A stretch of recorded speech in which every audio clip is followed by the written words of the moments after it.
kesehatan dan kesempatan hadir di sini di Dinas Pemadam Kebakaran di Kota Banda Aceh.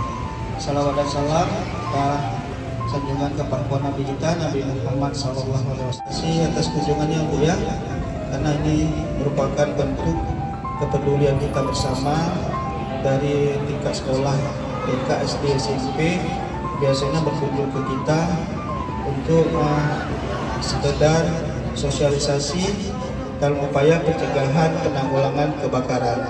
Di usia dini inilah kita harus mampu dan memberi paham berapa orang, ya kan? Semuanya demikian. Nah, di sini ada orang tua murid dari anak-anak, rame ya? Ya, sangat bagus karena jangan hanya guru yang ada di sini, sekaligus kita memberi pemberitahuan, pemahaman, edukasi juga kepada orang. Anak-anak dipantau dari aktivitas dia melakukan membakar lilin, petasan atau mercon.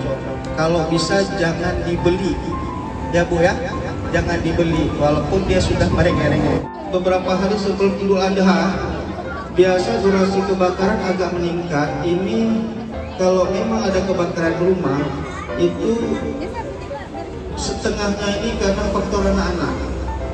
Tolong HP ibu-ibu tetap di tangan. Jangan setelah melapor ke Dinas Pemadam Kebakaran, HP ditaruh sembarangan.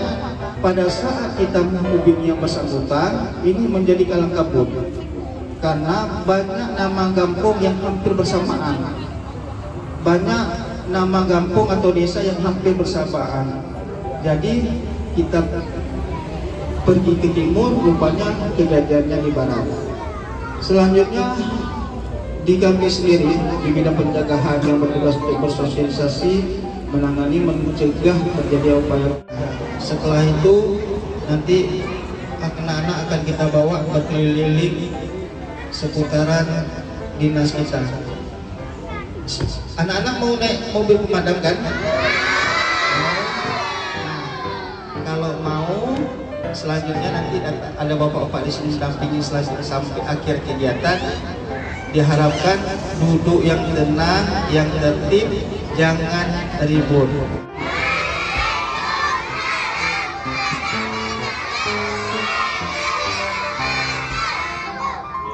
Alhamdulillah kita panjatkan kehadirat Allah Subhanahu wa taala yang telah memberikan kita Ramadan hidayah. Sanjungkan ke Nabi besar kita Nabi besar Muhammad sallallahu alaihi wasallam.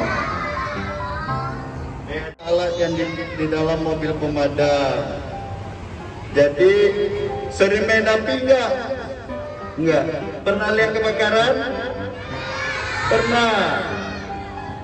Kalau ada kebakaran kita beritahu kemana? Kebakaran, nomor teleponnya berapa? Ada yang tahu nomor telepon pemadam kebakaran? Enggak. Kalau Upin berapa?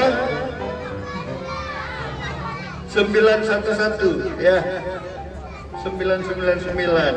Kalau pemadam 113. Air, betul, yang pertama kali ada air itu harus ada di mobil, nggak ada di sini tapi di mobil ada. Yang kedua apa? Selang ya, ini selang ini ya. Nah, ini selangnya. Ini ada di mobil pemadam, ini harus ada di mobil.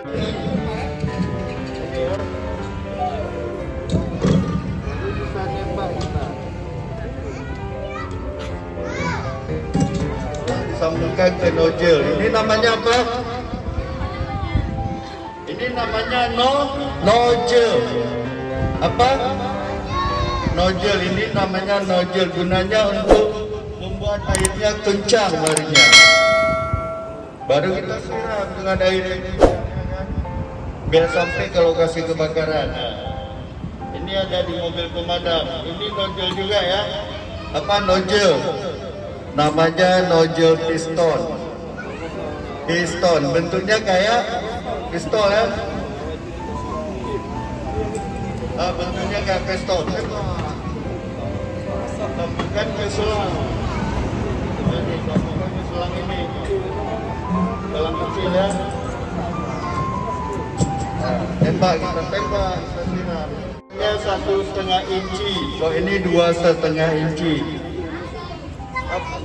Ya, apalagi ya ada di mobil? Apalagi? Ya? Tangga ya, tangga ada di mobil pemadam. Itu udah jelas ada ya. Apalagi? Tabung oksigen dia. Untuk apa tabung oksigen? Iya benar. Tabung oksigen untuk bernapas itu tabungnya.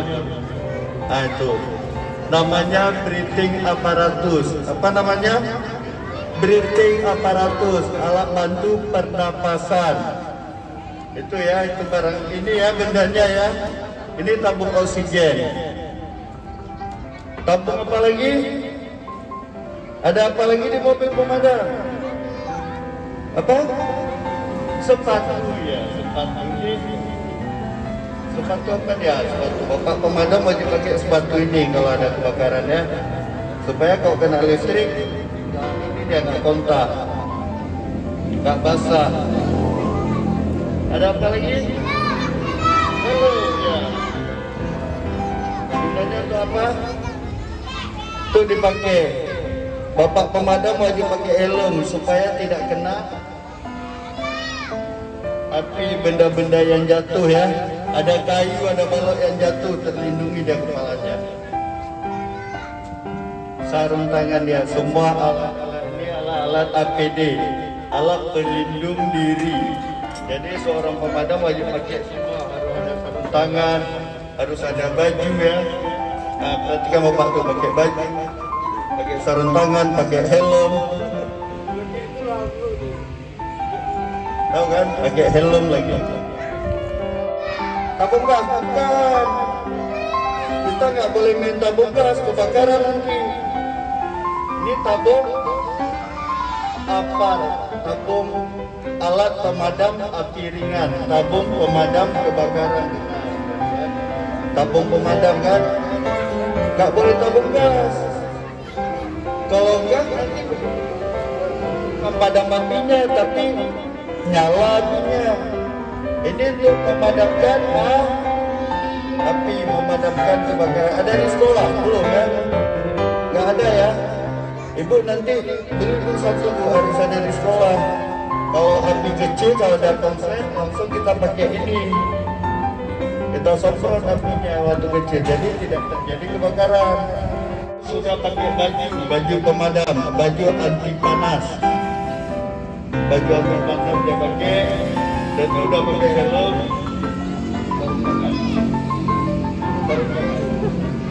Ini udah pakai tabung oksigen ya, tabung breathing apparatus.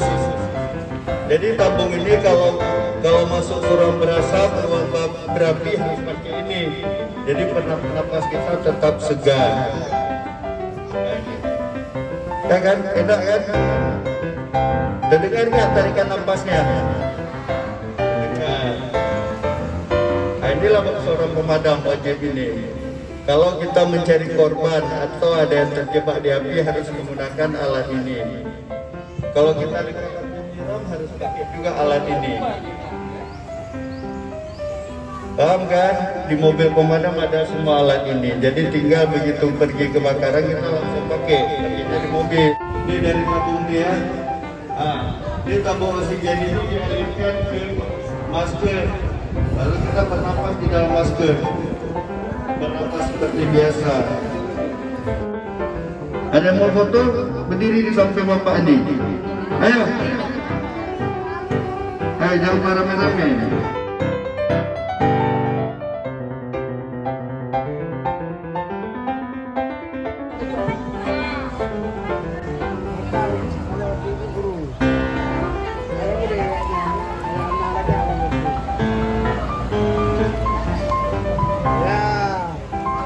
Ya, coba gaya. Tangan kanan gini. Gak apa-apa, sekian sebelah sini, tangan kiri sebelah sana. Gini semua. Coba gini. Connection.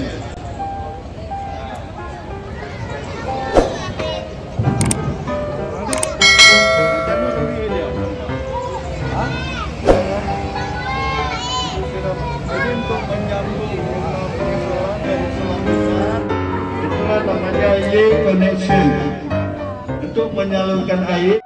Apa tadi namanya? Iya, 100 connection ya.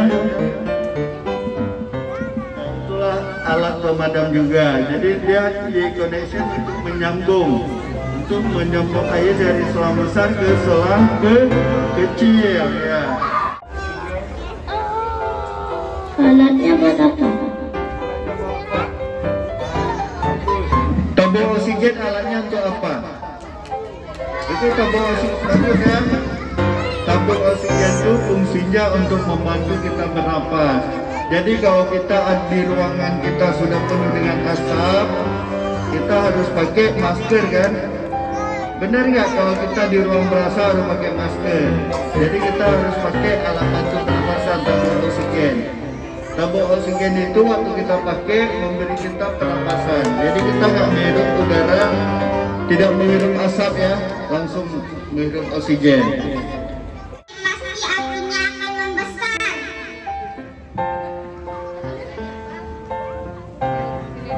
Api itu membesar terus dan akan menyebar kemana-mana. Pinter ya. Makanya api jangan dibiarkan membesar. Jadi sebelum membesar harus pakai ini. Padamkan api sebelum membesar.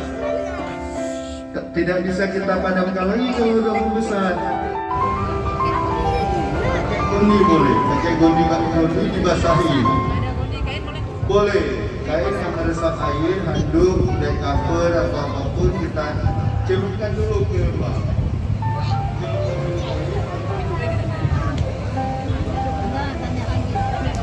Ya.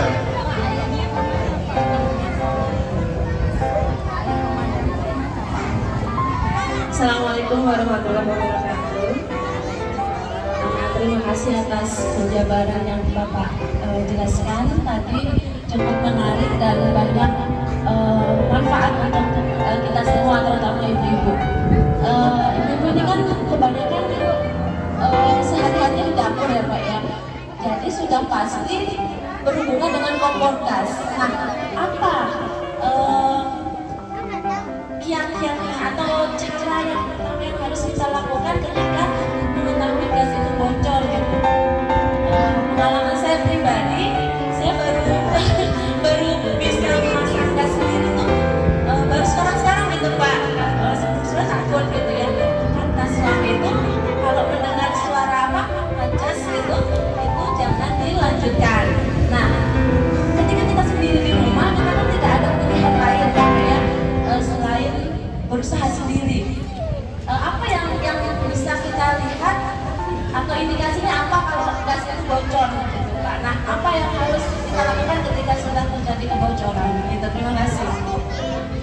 Terima kasih, pertanyaan yang sangat bagus ya.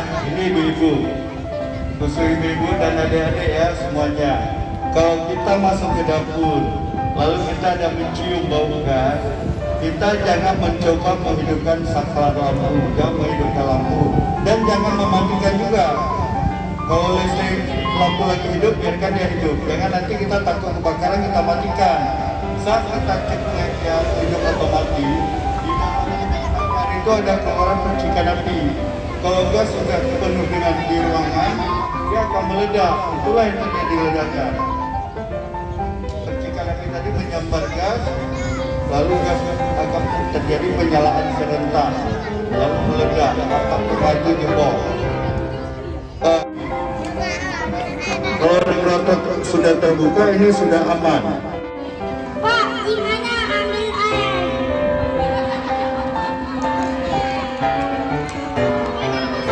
Iya, bagus sekali. Tepuk tangan dulu. Di mana ambil air? Ayo. Ayo. Kamar mandi. Air kamar mandi nggak cukup untuk pemadam. Kita ambil air kalau di kantor pemadam, di sini kita ambil air sedikit. Ada bak penampung air di begitu ya. Tapi kalau saat kebakaran Kita ambil air di mana yang terdekat sumber air. Di sungai juga boleh ya, sungai. Kan banyak air, kita bisa ambil air di situ. Pernah nggak dilihat adik-adik lihat di pinggir jalan ada hidran nggak? Yang tidak boleh ambil air apa? Air laut. Kenapa nggak boleh ambil air laut? Ada yang tahu? Mama, halo. Kalau kita ambil air laut, airnya asin. Lalu masuk ke mobil, disimpan di mobil, jadinya mobil itu rusak semua, patah dua. Bukan.